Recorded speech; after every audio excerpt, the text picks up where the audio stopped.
അപ്പൊ മിസ് ഇന്ന് വീഡിയോ ആയിട്ട് വന്നിരിക്കുന്നത് ക്ലാസ് 5 മലയാളം ചാപ്റ്റർ വെയിറ്റേജ് ആയിട്ടാണ് അല്ലേ. അപ്പൊ നമ്മൾ ക്രിസ്മസ് എക്സാം വരെ നമ്മൾ അടിച്ചു പൊളിച്ച് എക്സാം എഴുതിയില്ലേ, അടിപൊളിയായിട്ട് മാർക്കും എല്ലാവരും സ്കോർ ചെയ്തിട്ടുണ്ടായിരുന്നു.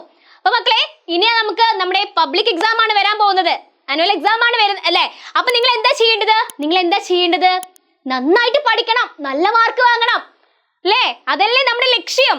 നമ്മളിപ്പോ പഠിക്കുന്ന കുട്ടികളാണ്. അപ്പൊ എന്താ നമ്മൾ വേറെ ഒന്നും ആലോചിക്കരുത്. നമ്മൾ ആലോചിക്കേണ്ടത് എന്താണ്? പഠിക്കണം, മാർക്ക് വാങ്ങണം. അത് മാത്രമായിരിക്കണം ഓരോരുത്തരും മനസ്സിലുണ്ടായിരിക്കേണ്ടത്. കാരണം നമ്മൾ പഠിച്ചു കഴിഞ്ഞാൽ, നമുക്ക് മാർക്ക് വന്നു കഴിഞ്ഞാൽ അത് വീട്ടുകാരെ കാണിക്കുമ്പോൾ അവർക്ക് ഉണ്ടാവുന്ന ഒരു സന്തോഷം ഉണ്ടല്ലോ, അത് വേറെ ലെവലായിരിക്കടാ. അപ്പൊ നിങ്ങൾ എന്താ ചെയ്യേണ്ടത്? മാക്സിമം ഇപ്പം പഠിച്ച് നല്ല മാർക്കൊക്കെ വാങ്ങിയിട്ട് പാരന്റ്സിനെ ഹാപ്പി ആക്കി വെക്കുക. അപ്പൊ നിങ്ങൾ ക്രിസ്മസ് എക്സാം വരെയുള്ള കാര്യങ്ങളൊക്കെ സെറ്റാക്കി പഠിച്ചതാണ്. അപ്പം അതിനുശേഷം നമുക്ക് കുറച്ച് ചാപ്റ്റേഴ്സ് ഉണ്ട് അല്ലേ. അപ്പൊ അത് നമുക്കൊന്ന് പഠിക്കേണ്ടതുണ്ട്. നമ്മുടെ സിലബസ് ചേഞ്ച് ആയതാണ്. അപ്പൊ നിങ്ങൾക്ക് ടെൻഷൻ ഉണ്ടായിരിക്കും, അയ്യോ മിസ്സേ സിലബസ് ചേഞ്ച് ആയതല്ലേ, അപ്പൊ ഇപ്രാവശ്യം എക്സാം ഭയങ്കര ടഫ് ആയിരിക്കോ, അങ്ങനെ ഒരുപാട് ടെൻഷൻ ഉണ്ടായിരിക്കും. അങ്ങനെ ടെൻഷൻ ഒരു ആവശ്യമില്ല. മിസ് ഉണ്ടാവുമ്പോ പിന്നെ എന്തിനാ എന്റെ കുട്ടികളെ ടെൻഷൻ ആവുന്നേ? ഒരു ടെൻഷൻ ആവണ്ട, എച്ചുപോട്ട് ഉണ്ട്, ആതിര മിസ് കൂടെ ഉണ്ട്, ടെൻഷൻ വേണ്ട. അപ്പൊ മിസ്സിനോട് നിങ്ങൾ ചോദിക്കും, മിസ്സേ ടെൻഷൻ ഇല്ലാതെ എന്ത് എക്സാമാ മിസ്സേ? അങ്ങനെയാണെങ്കിൽ നിങ്ങൾ ടെൻഷൻ അടിച്ച് പോയിക്കോ. അങ്ങനെ മിസ് പറയുന്നു വിചാരിക്കുന്നുണ്ടോ? മിസ് അങ്ങനെ പറയൂല, എന്റെ മക്കൾക്ക് ടെൻഷൻ ഉണ്ടാവാൻ പാടില്ല. അപ്പൊ മക്കളെ, എന്തായാലും നമുക്ക് നമ്മളെ കേരള പാഠാവലിയിൽ നമുക്ക് ക്രിസ്മസ് എക്സാമിന് ശേഷമുള്ള കുറച്ച് ചാപ്റ്റേഴ്സ് ഉണ്ട് അല്ലേ. 3 ചാപ്റ്റേഴ്സ് ആണുള്ളത്. ഏതൊക്കെയാണ്? എൻ്റെ അമ്മ, മരങ്ങളുടെ ഭാഷ, പട്ടം പറപ്പിക്കട്ടെ. ഈ 3 ചാപ്റ്റേഴ്സ് ആണ് നമുക്ക് നമ്മുടെ കേരള പാഠാവലിയിൽ ഉള്ളത്. നമുക്ക് കേരള പാഠാവലി ആണെങ്കിൽ അടിസ്ഥാന പാഠാവലി ആണെങ്കിൽ പഠിക്കുന്ന എൻ്റെ മക്കൾ ഉണ്ടായിരിക്കും അല്ലേ. അപ്പൊ നിങ്ങൾ എന്താ ചെയ്യേണ്ടത്? പാഠങ്ങള് നന്നായിട്ട് മനസ്സിലാക്കി വായിക്കുക, പഠിക്കുക. മിസ്സിന്റെ ക്ലാസ്സുകളൊക്കെ എടുത്ത് കാണുക. സംശയങ്ങൾ ഉണ്ടെങ്കിൽ മിസ്സിനോട് ചോദിക്കുക, മനസ്സിലാക്കുക.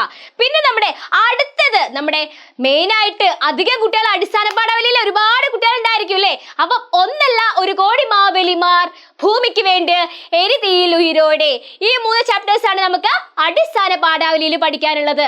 അപ്പൊ നമുക്ക് എന്താണ് മൊത്തം കേരള പാഠാവലി, അടിസ്ഥാന പാഠാവലി ആയിട്ട് നമുക്ക് 6 ചാപ്റ്റേഴ്സ് പഠിക്കാനുണ്ട്. ഇനിയിപ്പോൾ അടിസ്ഥാന പാഠാവലി മാത്രമാണ് ഉള്ളവർക്ക് 3 ചാപ്റ്റേഴ്സ് ആണ് നമുക്ക് ക്രിസ്മസ് എക്സാമിന് ശേഷം എക്സ്ട്രാ പഠിക്കാനുള്ളത്. അപ്പം അതുവരെയുള്ള ചാപ്റ്റേഴ്സ് ഒക്കെ നിങ്ങൾ മറക്കാൻ ചാൻസ് ഇല്ല എന്നാണ് മിസ് വിശ്വസിക്കുന്നത്. കാരണം എന്താണെന്ന് വെച്ചാൽ അത് നിങ്ങൾക്ക് അത്രയും മനസ്സിലാവുന്ന രീതിയിലാണ് മിസ് പറഞ്ഞു തന്നിട്ടുള്ളത്. ഓക്കെ, അപ്പം നന്നായിട്ട് പഠിക്കുക, നല്ല മാർക്ക് വാങ്ങുക. നമുക്ക് ഹാപ്പി ആയിട്ട് എന്താ പറയാ,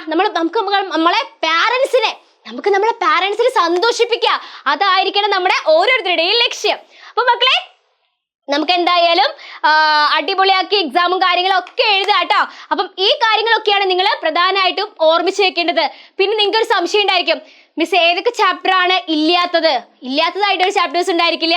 അപ്പൊ നിങ്ങൾ എന്താണ്, ഏതൊരു ചോദ്യം വരികയാണെങ്കിലും ഇത് ഇന്ന ചാപ്റ്ററത്തെ ആണെന്ന് മനസ്സിലാക്കാനുള്ള ഒരു കഴിവുണ്ടായിരിക്കണം. ആ കഴിവുണ്ടാവണമെങ്കിൽ എന്താ ചെയ്യേണ്ടത്? എല്ലാ പാഠങ്ങളും അറിഞ്ഞിരിക്കണമെങ്കിൽ എന്താ ചെയ്യേണ്ടത്? നന്നായിട്ട് എല്ലാ പാഠത്തിനെ കുറിച്ചിട്ടും വ്യക്തമായിട്ടുള്ള ധാരണ ഉണ്ടായിരിക്കണം. അപ്പോൾ അങ്ങനെയാണെങ്കിൽ നമുക്ക് എക്സാം അടിച്ചു പൊളിച്ച് എഴുതാമല്ലോ. എക്സാം കഴിഞ്ഞിട്ട് കാണാം മക്കളെ. ഇതേപോലത്തെ ഒരു വീഡിയോസ് മിസ് ഇനിയും നിങ്ങൾക്കായിട്ട് ഇടുന്നതായിരിക്കും കേട്ടോ. അപ്പൊ എന്തായാലും എക്സാം ഒക്കെ അടിച്ച് പൊളിച്ച് എഴുതുക. ഏതായാലും വീഡിയോ ഇഷ്ടപ്പെട്ടാൽ ലൈക്ക് ചെയ്യുക, ഷെയർ ചെയ്യുക. നിങ്ങൾ ഫ്രണ്ട്സിനൊക്കെ മാക്സിമം ഷെയർ ചെയ്ത് കൊടുക്കുക കേട്ടോ. കാരണം അവർക്കും കൂടെ ഉപകാരപ്രദമാവട്ടെടാ. അപ്പം വീഡിയോ ഇഷ്ടമായാൽ ലൈക്ക് ചെയ്യുക, ഷെയർ ചെയ്യുക, സബ്സ്ക്രൈബ് ചെയ്യുക, മറക്കല്ലേ.